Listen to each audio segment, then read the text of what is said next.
Through this evening, we've got this flood watch for our entire area. The ground now has soaked up quite a bit of rainfall from yesterday, and there's still more to come. We do have some active flood advisories, meaning there may already be some ponding on the roadways, some of those smaller streams and creeks starting to rise. So Sullivan and Ulster County, but also into parts of Fairfield County. So kind of an extra heads up there right now. And that's where we're still finding the rainfall from Bridgeport to North Castle, Monroe to Thompson.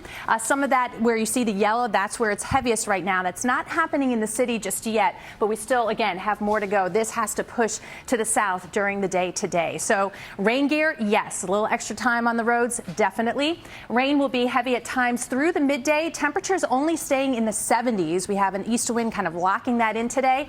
By the evening rush, while we still have periods of rain, especially north of the city, we start to see that taper off just a little bit, and it'll be more like showers, but really not until overnight tonight. So, Emily, obviously, we need a lot of extra time to get going today, just based on the weather. Way things go, right? Back to school, back to work, and we get a lot of rain, so it's causing a lot of problems. We already have a closure. It could be a tough commute, so I'm definitely giving a heads up from northern Jersey, Hudson Valley, Connecticut, Long Island, and of course the city, especially in the next few hours.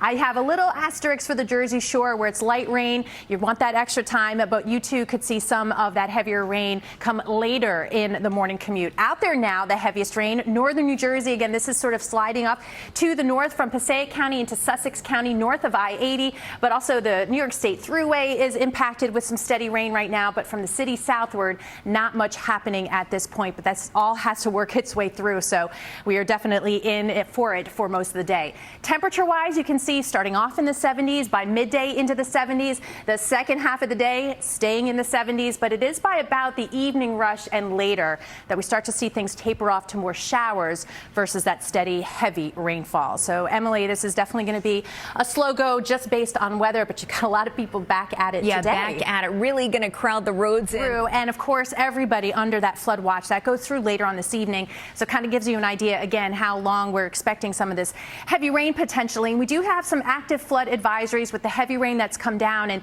coming down as we speak. Watch for ponding on the roadways. Some of those smaller streams and creeks rising quickly from Sullivan and Ulster County into northern Dutchess County. And now Fairfield County out of the advisory that you were in a few hours ago, but still some rain coming down. The heaviest right now coming through parts of Rockland and Orange County from Warwick to Ramapo, Clarkstown, and also right across the Hudson. So the Governor Mario M. Cuomo Bridge seeing that. But you see, heavy rain is still off to our southwest. We still have all of that to push on through. So heavy rain gear needed. That's the case for the kids at the bus stop. Temperature-wise, we stay in the 70s all day. And then finally, by later on this evening, tapering off to some showers. But yes, even the PM commute will be impacted. So, Emily, definitely a slow go. All just for the weather, but I'm sure that you've got some issues. Yeah, everyone needs to give themselves some extra time this morning. The lighter showers, but we still have potential to pick up a couple of inches rain, which could lead to some of the flash flooding, the ponding on the roadway. So we do have the flood watch. For some of us, it does go through this evening. I think starting north and west, we may see some of those fall off later in the afternoon.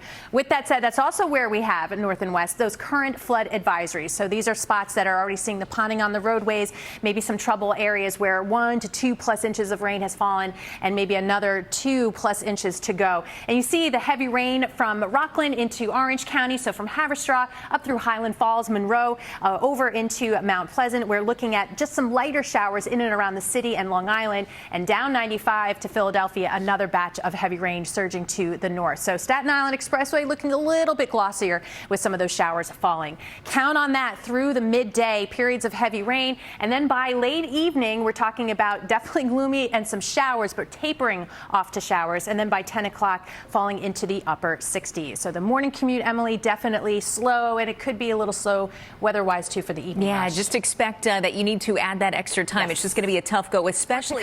So we still have the flood watches posted through most of the day today across the entire area. The major concern will be the ponding on the roadways. Some of those streams and creeks rising pretty quickly, although the streams have been pretty low, so I think they're going to be able to handle a lot of that river flooding. Not our biggest biggest concern. Now, as I mentioned, some of the roadway concerns, we have the flood advisories posted for parts of Dutchess County into Ulster County, but also as you head into Connecticut and right there in New Haven County, we do have a flash flood warning. There's been sort of stationary band of heavy rain there. So if you're heading out of Fairfield County, this will impact you. But as you can see, spots of heavy rain from Westchester into Rockland, Orange County, drifting off to the north and east, and more to come off to the south and west. This will all drift through our area over the next, say, 12 to 24 hours. So we'll be in and out of the heavy rainfall across the region all day, especially through the midday. So count on a slow go through at least then. By the afternoon, the rain continuing. It's late evening that we start to see it taper off to more showers, but more is more at this point, and temperatures will be into the upper 60s by 10 o'clock after all day in the 70s. So it's not making a busy morning commute anyway any easier, Emily. So no. we're seeing some problems out especially because people are back to work. It's right. back to school. We've got more vehicles on the roadway. Yeah, and I always appreciate a visual like that, so I know exactly what I'm going to be facing out the door, and it's really across the area. And you see also across the area the flood watch. That's in effect today. For some of us, it's through the afternoon. For others, it's through the evening, but just know there is more to come. We do have some active flood advisories for parts of Ulster and Dutchess counties. This is because we are looking at, pardon me, Darlene. That's okay. It's all good. We have heavy rain that has fallen and will continue to fall over the next few hours. And you see the bits of red here. It's light to moderate rainfall, and that's going to continue until this slides all the way through as we head into tonight. So plan on a pretty wet day today. Temperatures steady in the low 70s, and that is the first half of the day. And you can see by the evening tapering off to showers. But you also see through tomorrow morning showers around. So tomorrow morning's commute could be a little bit problematic as well. But we've got to deal with right now because, Emily, there is a ton to deal with. There is so much going on. We saw the closure on the New York State Thruway in